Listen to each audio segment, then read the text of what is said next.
Hi everyone, it's Lauren Lyman here.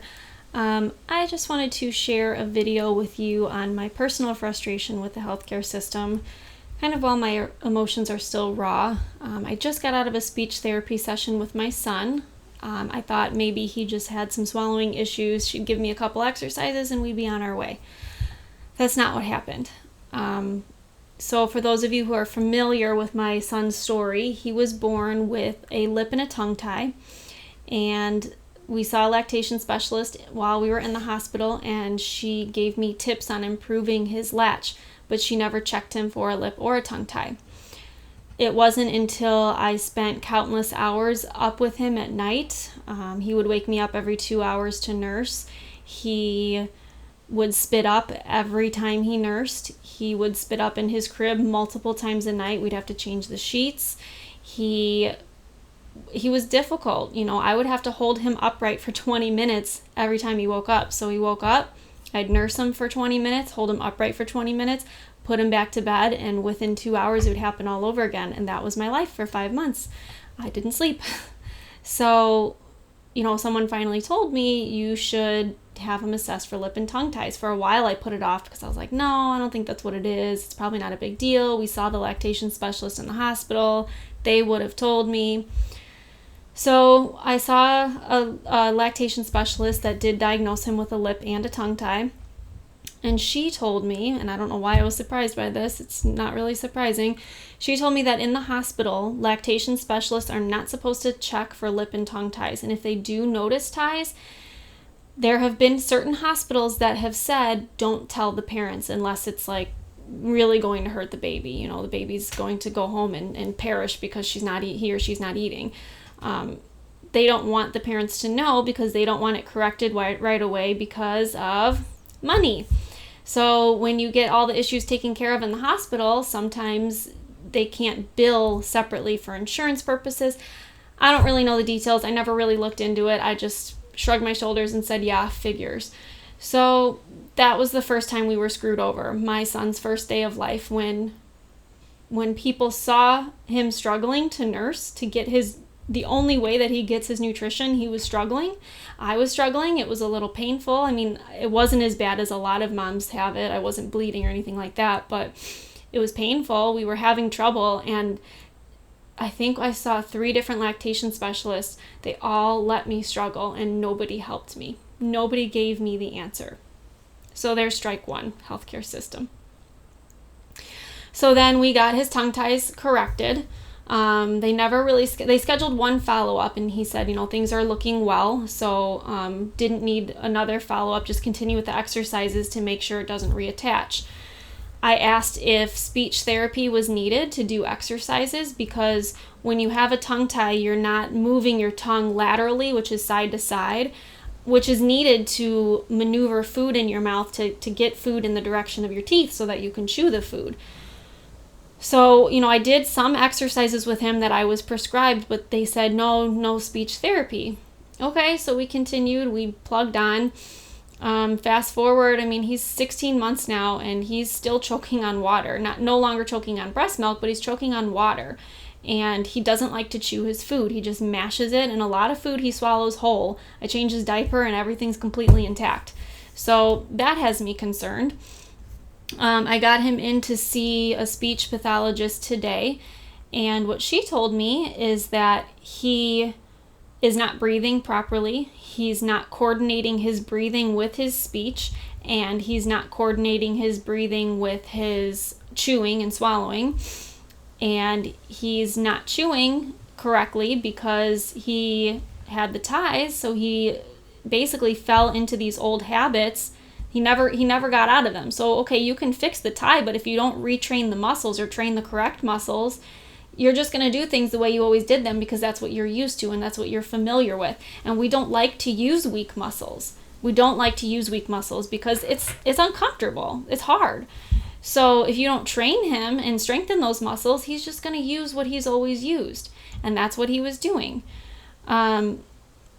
So yeah, he's choking because he can't coordinate his breath with the swallowing. He shoves the food in his mouth with his fingers, the whole food, doesn't bite it, and puts it physically where he wants the food to be so that he can mash it up, soften it with his saliva, and swallow it without having to chew it. He has an overbite. He has a small jaw, and he is basically not developing properly. And he also has weakness, low tone. You know, he was a breech baby, but nobody thought to put him in therapy. I mean, as you know, I'm an OT, so I did therapy with him because he was in the womb, instead of fetal position all curled up, he was in a V. So here's his head and here's his feet. He was in a V. So he couldn't really kick because his legs were up and straight. So I worked a lot with him on his lower body strength, and even his upper body strength, he eventually caught up. You know, tongue ties cause a lot of tightness in your neck. So there's so much tension here, so much forward tension, that then your back muscles kind of get ignored and those don't strengthen. So then your posture suffers and you start doing this. And, you know, he did have good posture, I noticed a while back. And I was like, wow, I'm jealous. I wish I had that posture. But over time, it got weaker and weaker. And, you know, we're looking at, he's 16 months old and he's still not walking. And that was definitely a concern I had, and I talked to the doctor about it. But vision was another concern because he wasn't clapping. I'm like, why isn't he clapping? He can bang two large objects together, but he can't clap. Doctor said, no, his vision seems fine. So I never pursued it. Strike two. His vision is not fine. He can see well distally, distance, but close up he does not see well. And his one eye, and I mentioned again, he had a weak eye when he was born. I know that's common for babies, but we were watching it and I mentioned it to the doctor and she said, oh, it looks fine. Well, you know, lazy eyes run on both sides of the family, and I was concerned. She said it was fine, so okay, I'll trust her. It wasn't fine. His left eye is stronger than his right. He's using his left eye more. He does have visual deficits for close up. Frustrated again. And as far as the walking, I was concerned about him not walking, and that I did get a little more support in, and therapy was recommended. But overall, I just feel like, God, if that lactation specialist, those lactation specialists, there were several in the hospital, if they would have just assessed what they were supposed to assess, if they would have done their job. But you know what? No, I guess it's not their job. Technically, it's not their job. It is their field. Their field assesses for lip and tongue ties. That is what they went to school for. You know, yes, it's the swallowing, it's the sucking, but ties impede upon that ability to suck and swallow correctly. That's what they were trained in. That's what they went to school for. And I actually heard from this lactation specialist that I saw that she was going to work for a hospital, but they literally told her, don't check for ties. You know, we whatever the financial reason is, I don't even care. Basically, they can't make enough money off of them checking for ties in the hospital. So don't check for ties. So it's within their scope of practice, and it's within the best interest of the patient and, you know, public health to check these things right away. But it's not their job to do it because the big money makers don't want them to do it. So sorry. My son was sacrificed so that somebody could make money.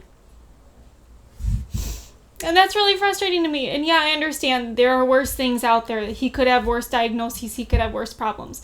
But now he has to see an ENT, a speech therapist for not only swallowing, but also for speech.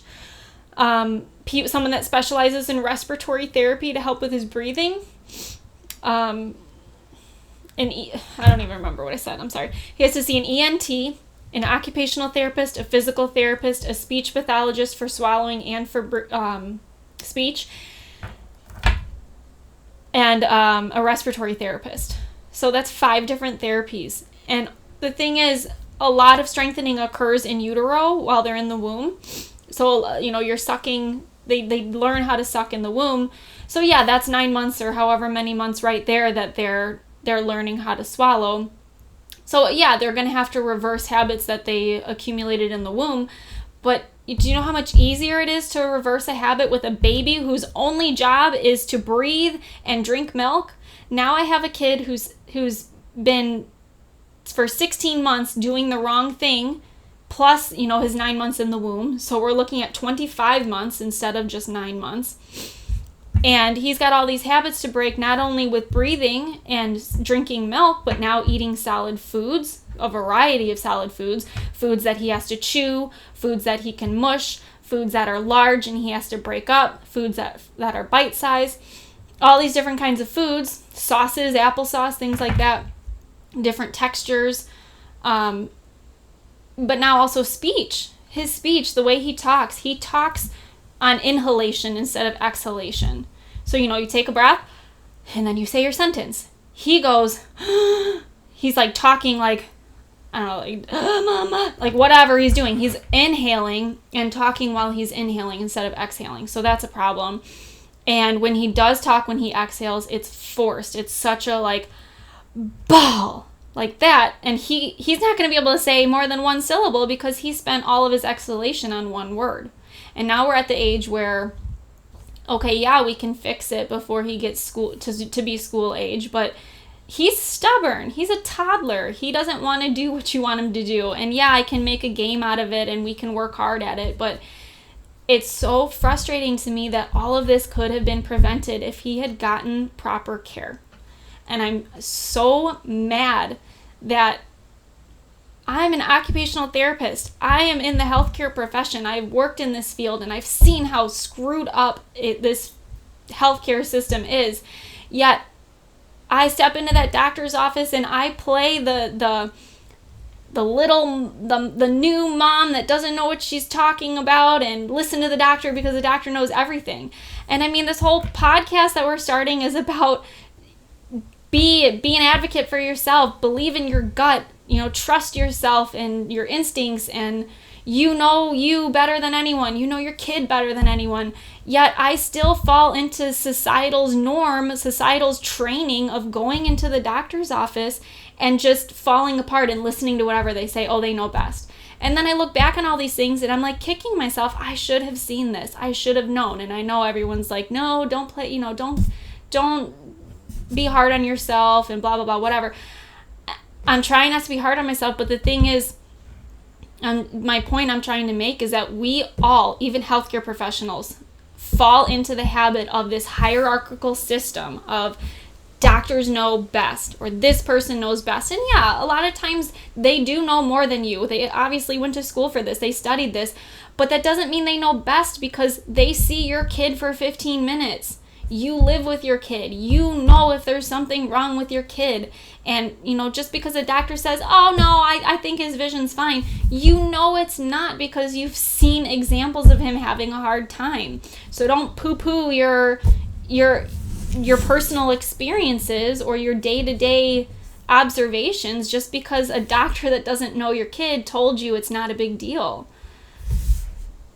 So that's where I'm at. I'm extremely frustrated right now. I'm really upset with the healthcare system. I'm upset with myself. And I'm upset for my son because he deserves better than this. He deserves to grow up in a healthcare system that cares about him. Not in a healthcare system that's number one goal is to make money. I get it. We need money to survive. I get it. But we don't need money to thrive. We don't need money to thrive. We need money to survive. We need health and happiness and overall wellness to thrive. So Alive to Thrive is not just about optimizing your health. It's your health in the sense of absence of sickness. It's making sure that you're a healthy individual, well-rounded health. Emotional, physical, mental health. Make sure that you're happy. Suicide is the number 12 leading cause of death in this country. And what are we doing about that? So thank you for listening to my story. I'm going to go be with my emotions now. Stay tuned. I hope you guys do listen to this podcast because we really want to change the direction of healthcare from how can we make money to how can we help people, because that's what healthcare should be about. Public health and safety should be about health and safety, not about making money.